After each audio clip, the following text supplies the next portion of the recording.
on Capitol Hill yesterday from FBI Director Christopher Wray about possible hacking attacks by the Chinese government. He said China could target our infrastructure, causing potentially catastrophic damage.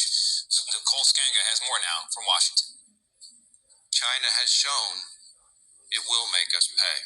FBI Director Christopher Wray delivered this warning on Capitol Hill. China's hackers are positioning on American infrastructure in preparation to wreak havoc and cause real-world harm to American citizens. Cautioning Chinese hackers are aiming to infiltrate the nation's pipelines, water treatment plants, transportation system, and even the U.S. power grid. Imagine not one pipeline, but many pipelines disrupted. Telecommunications going down so people can't use their cell phone. People start getting sick from polluted water.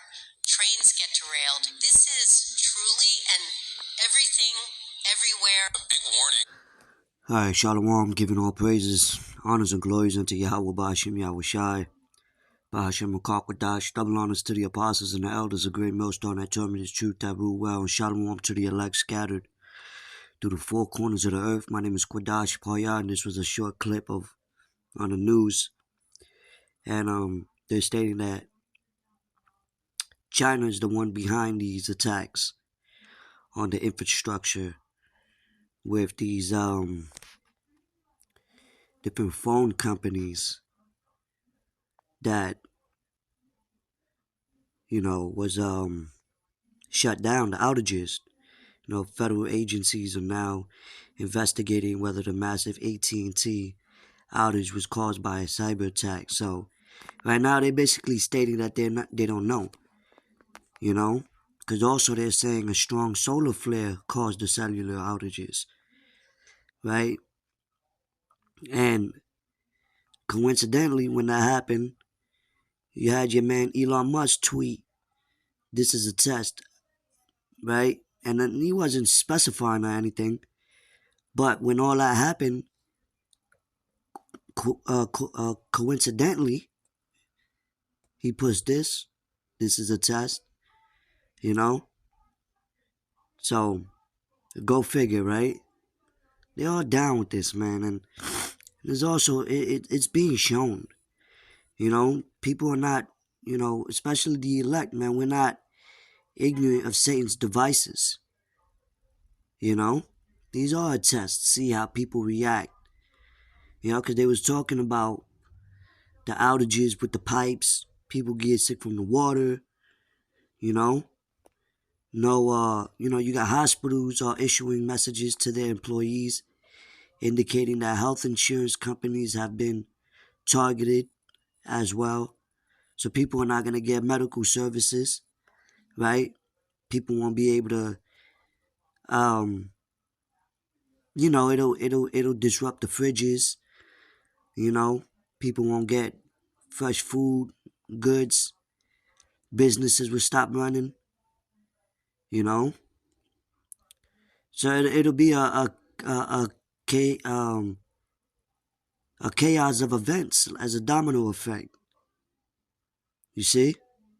And people think this is all coincidentally or, but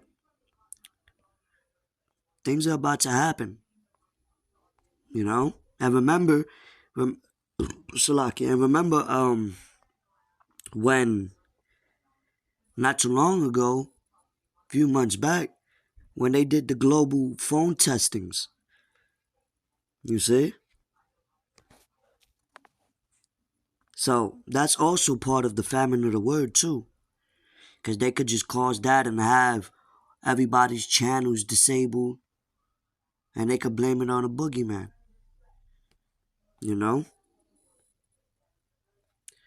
But let's get a scripture real quick. I want to get this in the NLT. Alright, let's get the book of 1 Corinthians.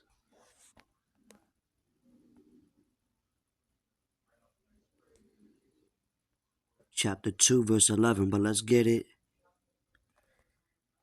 in the NLT, right?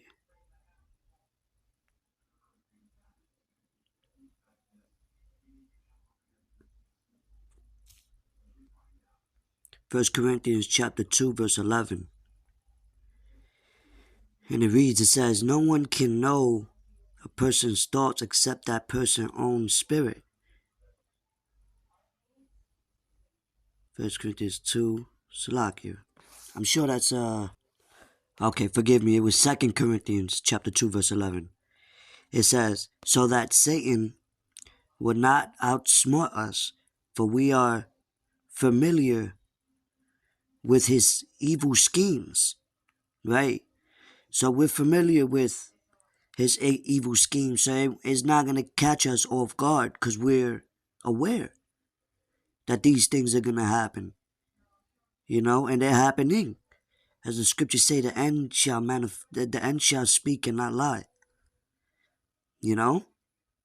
and this could cause major disruptions. It could cause, civil unrest, when people don't have nothing, when people's backs are against the wall, people are going to lose it, and everything is pretty much run, right, systematically under this grid, electrical wise, and there's another excuse as well for, because people's phones was disrupted. They couldn't call the cops wasn't informed.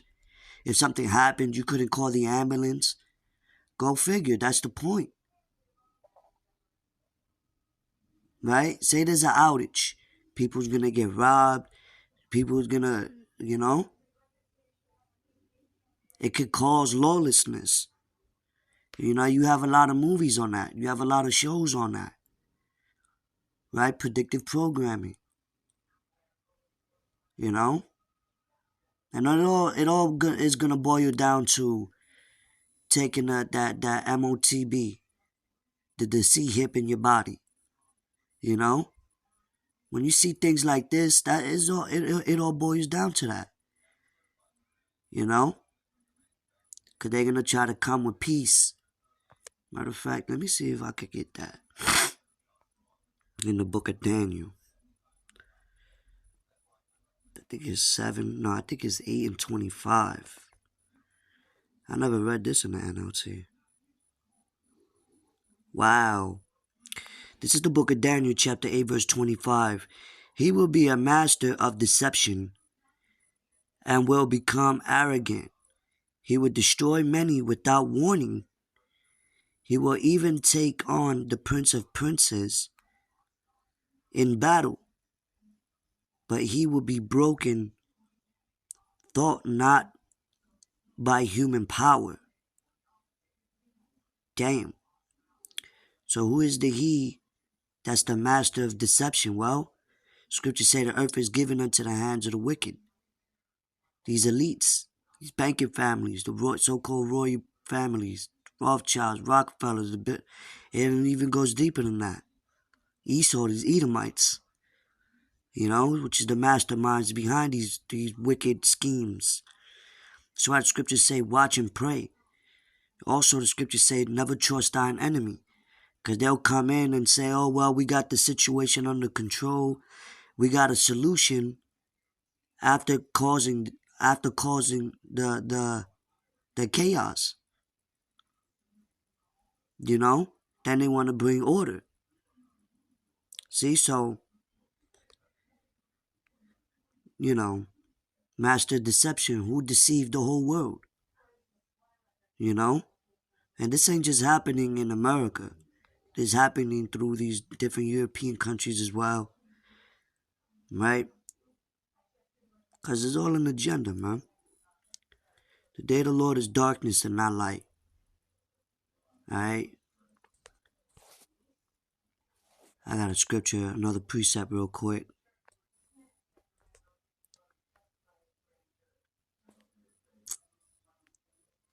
Let's go to the KJV.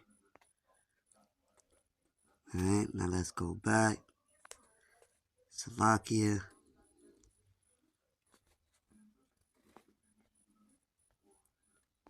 Forgive me. I'm trying to work this. This is let's go to the book of Exodus, chapter 10, verse 22.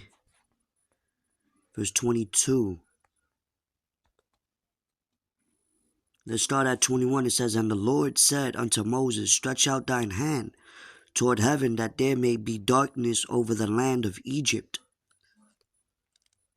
Right?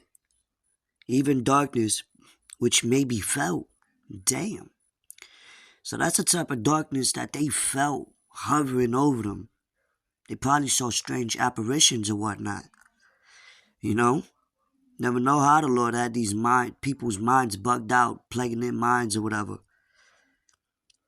Through them plagues, through the destructions that was coming upon Egypt. We in modern day Egypt today. Mizraim, bondage.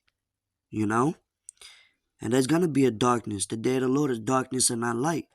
But guess what the scriptures say? It says, And Moses stretched forth his hand towards heaven, and there was a thick darkness in all the land of Egypt 3 days. 3 is understanding, right? They saw not one another, neither rose any from his place for 3 days. But all the children of Israel had light in their dwellings. And you can refer that to today. You know, the elect is going to have that light while people walking on in darkness. You know, drunken by the cares of this world, not knowing what's really going on.